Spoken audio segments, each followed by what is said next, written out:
ಇದು ನಾವು ಹೊಸದಾಗಿ ಲಾಸ್ಟ್ ಇಯರ್ ಫ್ರಂಟ್ ರೋಟರ್ ಅಂತ ಚಾಲು ಮಾಡಿದೀವಿ ಸರ್. ಫ್ರಂಟ್ ರೋಟರ್ ಅಂತೀವಿ ಅಂದ್ರೆ ಹಿಂದೆ ವೀಲ್ ಇದೆ, ಮುಂದೆ ರೋಟರ್ ಇದೆ. ಹಾ ಸರ್.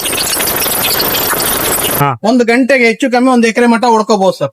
ಇದು ಸಾಲು ಮಧ್ಯದಲ್ಲಿ ಹೊಡೆಯೋ ಕಳೆ ತೆಗೆಯೋ ಯಂತ್ರ.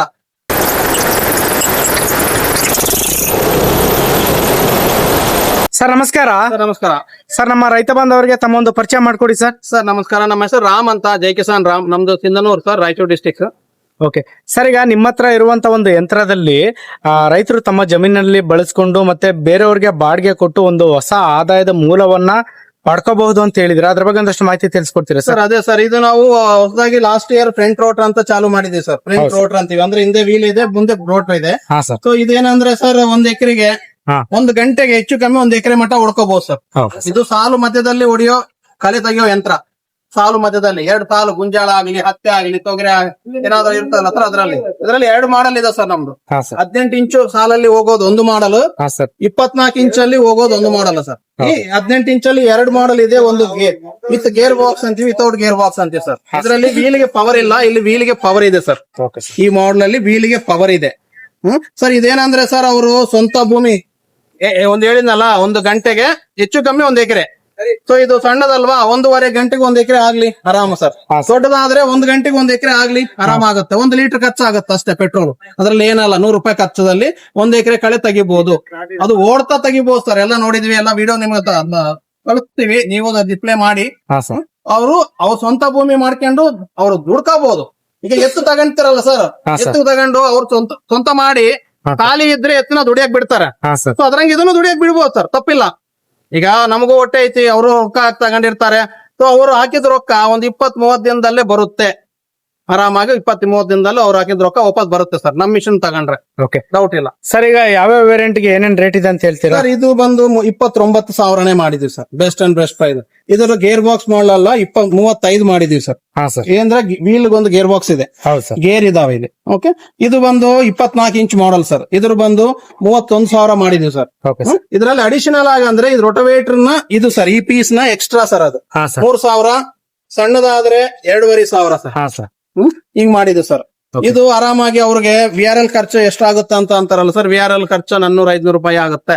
ಬಾಕ್ಸ್ ಅಲ್ಲಿ ಒಳ್ಳೆ ಪ್ಯಾಕಿಂಗ್ ಮಾಡಿ ಬಾಕ್ಸ್ ಪ್ಯಾಕಿಂಗ್ ಮಾಡ್ಕೊಳ್ತೀವಿ. 400-500 ರೂಪಾಯಿದಲ್ಲಿ ಅವ್ರು ಬರುತ್ತೆ. ಅವ್ರ ಏನಿಲ್ಲ, ಹ್ಯಾಂಡಲ್ ನಟ್ ಬೋಲ್ಟ್ ಹಾಕೋದೇ ಒಂದು ಸರ್. ನಾವೆಲ್ಲ ಚೆಕ್ ಮಾಡಿ, ಆಯಿಲ್ ಹಾಕಿ ಚೆಕ್ ಮಾಡಿ, ಆಯಿಲ್ ತೆಗೆದು ಕಳಿಸಿರ್ತೀವಿ. ಅವ್ರು ಆಯಿಲ್ ಹಾಕೋಬೇಕು, ಪೆಟ್ರೋಲ್ ಹಾಕೋಬೇಕು, ಹೊಡ್ಕೋಬೇಕು, ಅಷ್ಟೇ ಸರ್. ಚೆನ್ನಾಗಿದೆ, ಬೆಸ್ಟ್ ಅಂಡ್ ಬೆಸ್ಟ್ ಮಾಲ್. ಇದರಲ್ಲಿ ದೊಡ್ಡ ಲಾಜಿಕ್ ಟೆಕ್ನಿಕ್ ಇಲ್ಲ, ಚೆನ್ನಾಗಿದೆ. ಇದು ನಮ್ಮ ಮೆಕ್ಯಾನಿಕ್ ಅವ್ರು ಹೇಳ್ಕೊಡ್ತಾರೆ ಹೆಂಗ ಹೇಳೋದು, ಇದ್ರ ಬಗ್ಗೆ ಟೆಕ್ನಿಕಲ್ ಡೀಟೇಲ್ಸ್ ಅವ್ರ ಬಗ್ಗೆ ತಿಳ್ಕೊಳ್ಳೋಣ. ಸರ್, ಇನ್ನೊಂದು ಸರ್, ಈಗ ನಿಮ್ಮ ಹತ್ರ ಯಾವ್ದೇ ಒಂದು ಯಂತ್ರೋಪಕರಣ ತಗೊಂಡ್ರೆ ಯಾವ್ದಾದ್ರು ಒಂದು ಎಕ್ವಿಪ್ಮೆಂಟ್ ಫ್ರೀ ಕೊಡ್ತಾ ಇದ್ರಿ. ಸೊ ಈ ಮಷಿನ್ ಜೊತೆ ಏನಾದ್ರು ಫ್ರೀ ಕೊಡ್ತಾ ಇದ್ರಿ ಸರ್?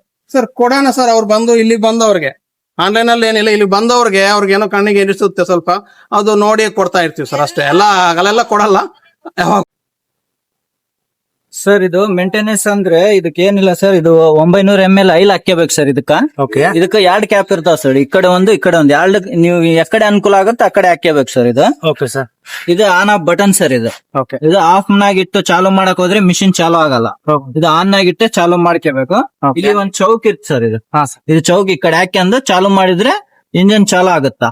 ಇಲ್ಲಿ ಎಕ್ಸ್ಲೀಟರ್ ಎಲ್ಲಿ ಇತ್ತಂದ್ರೆ ಇಲ್ಲಿ ಕೈಯಾಕ್ ಕೊಟ್ಟಿವಿ ಸರ್. ಇದು ಎಕ್ಸ್ಲೀಟರ್ ಹಿಂಗ್ ಜಾಸ್ತಿ ಮಾಡ್ದಂಗೆಲ್ಲ ರೋಟೋವೇಟರ್ ರನ್ನಿಂಗ್ ಆಗುತ್ತಾ. ಸ್ಲೋ ಇಟ್ಟು ನಾವು ಮಿಷಿನ್ ದಬ್ತೇನಂದ್ರೆ ರನ್ನಿಂಗ್ ಆಗಲ್ಲ ಸರ್. ಇದು ಹ್ಯಾಂಡಲ್ ಅಡ್ಜಸ್ಟ್ಮೆಂಟ್ ಕೂಡ ಇಲ್ಲೇ ಇದೆ ಸರ್. ಈ ಕ್ಲಚ್ ಇದೆಯಲ್ಲ, ಇದ್ರಾಗ ನಾವು ಹೆಚ್ಚು ಕಡಿಮೆ ಮಾಡ್ಕೋಬಹುದು ಸರ್. ಹೈಟ್ ಡೌನ್ ಎಲ್ಲ ಇದ್ರಾಗೆ. ಮತ್ತೆ ನಿಮ್ ಕಡೆ ಬಂದ್ಮೇಲೆ ಮಿಷಿನ್ ಇದಕ್ ಸ್ವಲ್ಪ ಆಯಿಲ್ ಹಾಕ್ಯಬೇಕು ಸರ್. ಇಲ್ಲಿ ಬರ್ದಿರ್ತೀವಿ ಲೆವೆಲ್ ಹೈಟ್ ಅಂತ.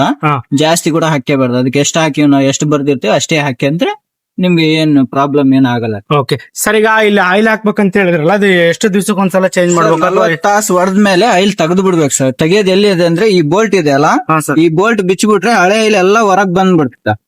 ಹೊರಗ್ ಬಂದ್ಮೇಲೆ ಮತ್ತೆ ಈ ಬೋಲ್ಟ್ ಟೈಟ್ ಮಾಡಿ ಇಲ್ಲಿಂದ ಆಯಿಲ್ ಹಾಕ್ಯಬೇಕು ಸರ್. 900 ml ಹಾಕ್ಯಬೇಕು, ಜಾಸ್ತಿ ಹಾಕ್ಬಾರ್ದು. ಏರ್ ಫಿಲ್ಟರ್ ಕೂಡ ಚೇಂಜ್ ಮಾಡಬೇಕು ಸರ್. ಏರ್ ಫಿಲ್ಟರ್ ಆಯಿಲ್ ಕೂಡ ಚೇಂಜ್ ಮಾಡ್ತಾ ಇರ್ಬೇಕು ಸರ್. ನೀವು ಆಯಿಲ್ ಚೇಂಜ್ ಮಾಡ್ತೀವಲ್ಲ ಇಂಜಿನ್ ಗೆ, ಅವಾಗ ಏರ್ ಫಿಲ್ಟರ್ ಆಯಿಲ್ ಚೇಂಜ್ ಮಾಡ್ಕೋಬೇಕು. ಮತ್ತೆ ಇದು ಏನಿದೆ ಅಲ್ಲ, ಏರ್ ಫಿಲ್ಟರ್ ಕ್ಲೀನ್ ಮಾಡ್ತಾ ಇರ್ಬೇಕು ಅವಾಗ 2 ದಿನಕ್ಕೊಂದ್ಸಲ 3 ದಿನಕ್ಕೊಂದ್ಸಲ ಕ್ಲೀನ್ ಮಾಡ್ತಾ ಇದ್ರೆ ಇಂಜನ್ ಸ್ವಲ್ಪ ಚಲೋ ಇರ್ ಸರ್. ಏನ್ ಪ್ರಾಬ್ಲಮ್ ಆಗಲ್ಲ. ಯಾಕಂದ್ರೆ ಪೆಟ್ರೋಲ್ ಇಂಜನ್ ಅಲ್ಲ, ಡಸ್ಟ್ ಎಳ್ಕಂದ್ರೆ ಜಲ್ದಿ ಕೆಟ್ಟ ಹೋಗ್ಬಿಡ್ತಾವ.